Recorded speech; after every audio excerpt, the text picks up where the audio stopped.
Am I the jerk for refusing to continue providing free childcare for my stepdaughter? Posted by you/payingcomfortable8891. I participated in a work program with the local clerk of court's office when I was in high school. They hired me after I graduated, and I reached 30 years of service before I turned 50. With 30 years of service, you can receive your full pension at any age. I worked until my first grandchild was born, then retired to be grandma daycare. I have 5 grandchildren, an 8-year-old boy from my stepson, a 7-year-old boy from my son, a 5-year-old girl, and an 18-month-old boy from my daughter. I babysat all of them without issues or complaints. I still care for the 18-month-old Monday through Friday and watch the older ones during the summer and school holidays. My stepdaughter and her boyfriend have been non-stop drama since before their baby was born. When she was 10 weeks pregnant, they gave me a 3-page list of rules for babysitting. They said if I didn't sign it, I wouldn't be allowed to babysit. I told them I understood their need to do what was best for their baby and assured them there would be no hard feelings if they made other childcare arrangements. Some rules were almost understandable, but most were downright ridiculous, and none of them were going to work for me. I don't remember all the rules, but here are some examples. I couldn't take the baby anywhere without their permission. I couldn't watch more than one additional child while babysitting. I couldn't cook. I had to provide the full name, date of birth, and address of any potential visitors for their approval before the person could be around their child. They had to know any time I had a guest over, who it was, and how long they stayed. My 9-year-old cat would have to be kept out of any room the baby might be in, even when the baby wasn't there, and I couldn't get another pet without their agreement. When she was 7 months pregnant, they returned with revised rules in an attempt to compromise. Again, I told them their expectations didn't fit with my life and encouraged them to find other childcare. 2 days after my stepdaughter returned to work, she called and asked if I could watch Cullen the next day. I agreed but made it clear I would provide safe, appropriate care based on my judgment, and wouldn't tolerate complaints or accusations of violating their rules. I wanted it to be very clear that I wasn't agreeing to any of their conditions.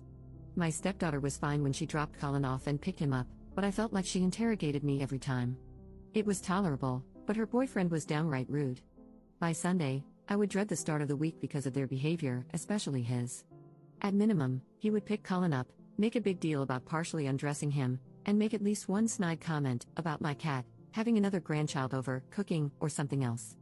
Then he'd say something like, "I guess we don't have any choice but to put up with this for now," or, "I guess you're happy you won." This went on for 4 months. I spoke to my stepdaughter several times and told her that, clearly, they were unhappy with how I cared for Cullen. I suggested they find alternative childcare and said her boyfriend needed to tone down his behavior. Things would improve for a day or two, but then he'd start again. It all came to a head as Thanksgiving approached. He was very vocal about not wanting me to keep all my grandchildren over the break. I made it clear there would be a couple of days when I'd have all of them and told them to make other arrangements if they had a problem. They didn't make other arrangements, and when he picked Cullen up on the first day I had all my grandkids, he was very rude. Although nothing went wrong, everyone was happy, clean, fed, and had a great day. He told Cullen he was sorry they had no choice but to leave him in an unsafe situation where he'd be neglected. I called my stepdaughter that night, told her what he'd said, and informed her they had 2 weeks to make other arrangements. I also said she needed to handle drop-offs and pick-ups, as I would refuse to babysit if her boyfriend came to drop off or pick up Cullen. Things improved when I only dealt with her. At some point, she asked if I'd watch Cullen until January because they'd found a new childcare provider who couldn't start until then. I agreed, and everything was fine while she handled the drop-offs and pickups. On New Year's Day, several people sent me a screenshot of a post her boyfriend made on social media, saying how thankful he was that they finally didn't have to worry about Cullen's safety or neglect anymore. He didn't name me or accuse me directly, but anyone who knows us knew I had been keeping Cullen. The post was clearly directed at me. I was just happy it was over. On Friday, she called and said their new childcare provider told her Cullen wasn't a good fit and couldn't return on Monday. She asked if I'd start babysitting him again. I told her I was sorry for their situation but didn't feel comfortable keeping him anymore. My husband and stepson think I should agree, provided Amanda handles drop-offs and pickups, because they believe her boyfriend is the real issue. My stepson also commented that I'd probably be more willing to move past this if it had been a conflict with my daughter's husband. For context, my pension is about $4,000 per month, plus continued health insurance. This accounts for about 40% of our household income. Am I the jerk for refusing to watch Cullen again? Update 1 day later. First, let me address the common suggestion that Amanda's boyfriend is purposely sabotaging their childcare to trap her at home. They make roughly the same amount of money and definitely can't afford to lose half their income. I seriously doubt he wants her to stay home. Second, I would never tell my stepson to find someone else to watch his child because of a simple difference of opinion. My grandson and I have a very close bond. He's the oldest, and it would break both my heart and his if he didn't come spend his holidays and summers with me. Plus, he's a huge help with the little ones when I have them all and things get hectic. I would never be so petty as to make him, and all my other grandchildren, suffer because of an adult disagreement. I sort of asked around about why they were dropped by their new sitter so quickly. Apparently, they weren't. Amanda picked Cullen up and dropped him off both days he went, and everything was lovely.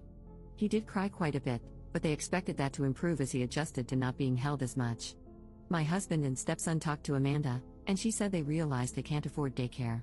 They already made the easy changes, packing a lunch, giving up fancy coffee, etc., and his dad and her mom are both contributing about $100 per month each towards childcare. They can barely afford it, but they didn't realize you have to send everything the baby needs. I buy diapers, wipes, formula, bottles, extra clothes, etc. They just hand me the baby. They didn't realize that daycare doesn't cover all that. Also, imagine her boyfriend's surprise when he found out what the staffing ratios are in this very expensive daycare. One adult cares for 5 infants. I guess he thought someone would provide one-on-one care, along with diapers, wipes, and formula for $350 a week. My stepson relayed their almost apology. They felt overwhelmed by an infant and couldn't imagine that someone else could manage that plus other things. Cullen is going back to daycare tomorrow. Cullen's dad is selling his dirt bike, and Amanda is selling some designer clothes, handbags, and shoes to cover the cost. It'll get easier for them in 6 months when he transfers to the 1-year-old class, which is a little cheaper. Commenter: I'm so glad Op isn't backing down on this. I cannot believe she is providing everything for all the grandkids as well. Lesson well learned for the stepdaughter and her clueless boyfriend. People seldom appreciate what they receive for free.